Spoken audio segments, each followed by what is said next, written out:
Dalam sidang kasus pembunuhan berencana Brigadir Yosua, ahli pidana untuk terdakwa Richard Eliezer, Albert Aris menjelaskan hasil poligraf atau lie detector bisa dijadikan alat bukti yang sah dalam persidangan. Hal itu diungkap ahli pidana Albert yang menyebut hasil poligraf atau lie detector bisa dijadikan barang bukti dan alat bukti sah jika ada keterangan ahli yang menganalisis hasil poligraf dan bisa menjadi pertimbangan bagi hakim. Secara objektif atau menjadi Patu R1 dalam menilai kekuatan pembuktian dari keterangan ahli poligraf. Mohon penjelasannya. ada metode-metode seperti itu yang mungkin belum termaktub atau diatur dalam KUHP karena prinsip hukum acara itu adalah limitatif dan imperatif, kan terbatas dan memaksa. Dan kita ketahui bahwa KUHP ini dari tahun 81 tentu sudah banyak tidak update dengan perkembangan terkini, teknologi dan sebagainya. Maka ketika hasil pemeriksaan itu atau metode itu dibunyikan oleh keterangan ahli, maka dia bisa menjadi alat bukti yang sah dan sepenuhnya pertimbangannya merupakan otoritatif hakim untuk menilai. Izin Bapak, sebelum dijawab oleh ahli, bagaimana penasihat hukum bisa memikirkan bahwa kami ini gagal membuktikan? Jika itu kan artinya kamu bentuk opini, tanya saja sesuai dengan keahliannya. Perdebatan jaksa penuntut umum dan kuasa hukum Ferdi Sambo terjadi saat kuasa hukum bertanya kepada ahli pidana yang meringankan Sambo. Bagaimana jika jaksa tidak dapat membuktikan motif pembunuhan berencana Yosua?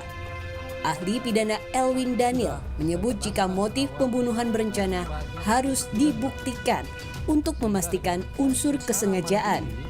Tadi sudah saya jelaskan di awal keterangan saya sebelumnya, bahwa motif itu bukanlah delik berstandar. Motif itu bukanlah bagian inti delik. Sehingga dengan demikian secara mandiri, secara terpisah dengan yang lain, motif itu tidak perlu dibuktikan. Akan tetapi adalah sesuatu hal yang tidak masuk akal pada ketika kita harus membuktikan unsur kesengajaan tanpa melihat pada motif. Sementara dalam persidangan, ahli pidana yang dihadirkan pihak Eliezer hari ini menyebut jika dalam kasus pembunuhan berencana, pembuktian cukup dengan 2 alat bukti yang jelas. Harus seterang cahaya, artinya memang harus betul-betul memiliki suatu kekuatan pembuktian yang bersifat meyakinkan hakim. Yang pertama itu. Yang kedua, kalau bicara tentang pasal 183 KUHP yang dikatakan bahwa hakim tidak boleh menjatuhkan pidana kalau sekurang-kurangnya tidak ada 2 alat bukti dan disertai keyakinan bahwa telah terjadi suatu peristiwa pidana dan terdakwalah yang betul-betul melakukannya. Dalam persidangan, jaksa penuntut umum juga telah menghadirkan sejumlah barang bukti untuk menguatkan dakwaan pembunuhan berencana Yosua, mulai dari senjata yang digunakan untuk membunuh Yosua hingga CCTV di rumah dinas Ferdi Sambo. Tim Liputan, Kompas TV. Dalam persidangan, Ferdi Sambo menolak adanya pembunuhan berencana hingga mempertanyakan peran Richard Eliezer sebagai justice kolaborator. Untuk membahasnya sudah bergabung saat ini lewat sambungan dalam jaringan pakar hukum pidana dari Universitas Pelita Harapan, Jamin Ginting. Pak Jamin, apa kabar Pak? Selamat sore Mas Tipal. Baik-baik, sehat-sehat semua. Selamat sore. Terima kasih sudah bergabung bersama kami. Ahli pidana yang dihadirkan Ferdi Sambo, kalau kita kilas balik dari sidang kemarin ini menyebut motif pembunuhan berencana harus dibuktikan untuk mengukur kesengajaan. Komentar Anda soal ini gimana tuh? Ya, jadi begini, dalam suatu pasal 340 memang dikatakan barang siapa dengan sengaja menyampas nyawa orang lain ya dengan perencanaan. Unsur kesengajaan itu masuk dalam oathmark ya atau kesengajaan sebagai maksud untuk menghilangkan nyawa orang lain. Itulah dalam konteks Willen and Witten ya. Jadi kehendak untuk maksud menghilangkan nyawa tersebut dengan perencanaan. Itu Bestandellichtennya, artinya unsur ikti dari suatu perbuatan pembunuhan yang berencana begitu. Selain ada perencanaan ya tentunya dengan sengaja. Nah, Tetapi dalam konteks ini unsur-unsur itu tidak dikaitkan dengan motif. Jadi saya jelaskan begini, motif adalah bagian dari kronologi dalam surat dakwaan. Jadi surat dakwaan itu disebutkan alasan apa orang itu melakukan pembunuhan. Dan bagaimana orang itu melakukan pembunuhan untuk memenuhi unsur itu yang harus dibuktikan, sedangkan kronologinya itu tidak ada kewajiban bagi jaksa penuntut umum untuk menyatakan bahwasannya kronologi ataupun bahwasannya motif itu adalah benar adanya seperti itu. Bisa aja motifnya berbeda gitu, tapi unsur-unsurnya terpenuhi. Nah, kalau dengan demikian, walaupun diungkapkan dalam persidangan adanya motif, motif itu bukan menjadi dasar bagi hakim untuk mempertimbangkan apakah suatu tindak pidana pembunuhan itu terpenuhi atau tidak terpenuhi. Jadi itu motif itu merupakan rangkaian perbuatan sehingga terjadinya suatu perbuatan pidana yang diatur dalam pasal. Sedangkan pasal sendiri tidak mewajibkan adanya motif begitu. Kalaupun kemudian akhirnya dari Verdi Sambo dan Putri Candrawati ini tetap mengupayakan agar motif itu dijelaskan dalam berbagai persidangan begitu, gimana tuh kemudian? Ya, jadi dalam motif itu memang harus dijelaskan terkait dengan kronologi sampai kepada perbuatan pidananya. Tapi motif itu tidak ada kewajiban bagi jaksa untuk menyatakan contohnya unsur dari motif apa. Contohnya kita ambillah motif Verdi Sambo dan Ibu PC adalah pemerkosaan, diatur di contohnya 3285 gitu. Nah, pertanyaannya apakah unsur-unsur itu harus diuraikan dalam dakwaannya sehingga terpenuhi dulu motif pemerkosaan, baru terpenuhi kemudian motif pembunuhan. Bukan begitu cara pembuktiannya. Jadi itu tindak pidana yang berbeda, kecuali kalau dia ingin menghapus perbuatan pidana karena bela paksa. Sehingga Nah, kalau menurut Anda yang terlihat sekarang ini dakwaannya tidak berkurang sedikit pun, termasuk untuk pembunuhan berencananya sudah terjawab sebetulnya dalam sidang yang berlangsung sampai dengan hari ini?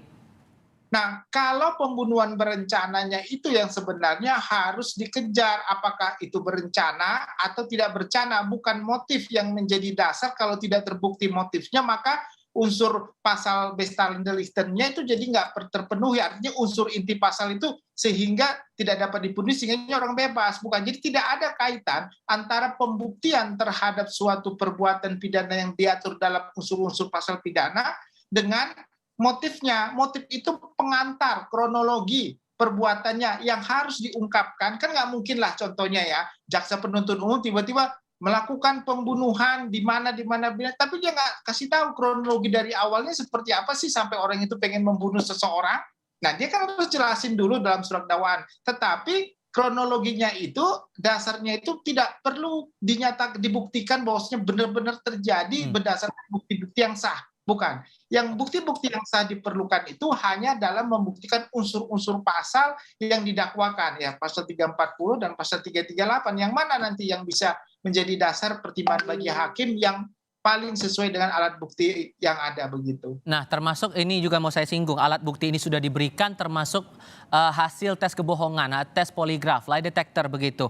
Menurut Anda ini bisakah menguatkan dakwaan untuk para terdakwa terutama untuk Sambo? Ya, lie detector itu dan diatur dalam Perkap. Perkap itu sama diatur semua terkait dengan analisis forensik ya. Jadi forensik itu bisa macam-macam, bisa lie detector, bisa bedah mayat, bisa balistik, itu macam-macam. Dan itu bisa dijadikan sebagai barang bukti ya, bukan alat bukti. Nah, bagaimana suatu barang bukti, lie detector itu barang bukti bisa menjadi alat bukti? Harus diterangkan oleh siapa? Oleh ahlinya. Setelah ahlinya menerangkan bagaimana bekerjanya suatu forensik itu, analisis forensik itu, sehingga itu akan menjadi alat bukti. Alat bukti apa? Alat bukti keterangan ahli. Karena kita ketahui kan di pasal 184 itu kan ada keterangan saksi, keterangan ahli. Nah, ahli inilah yang akan menjadi alat bukti, bukan barang buktinya. Barang bukti itu hanya merupakan keyakinan saja bagi hakim sebenarnya dia bohong atau dia tidak bohong. Tetapi tidak bisa dipakai dalam pertimbangan majelis hakim dikatakan berdasarkan lie detector maka bersalah, nggak bisa gitu. Tapi berdasarkan keterangan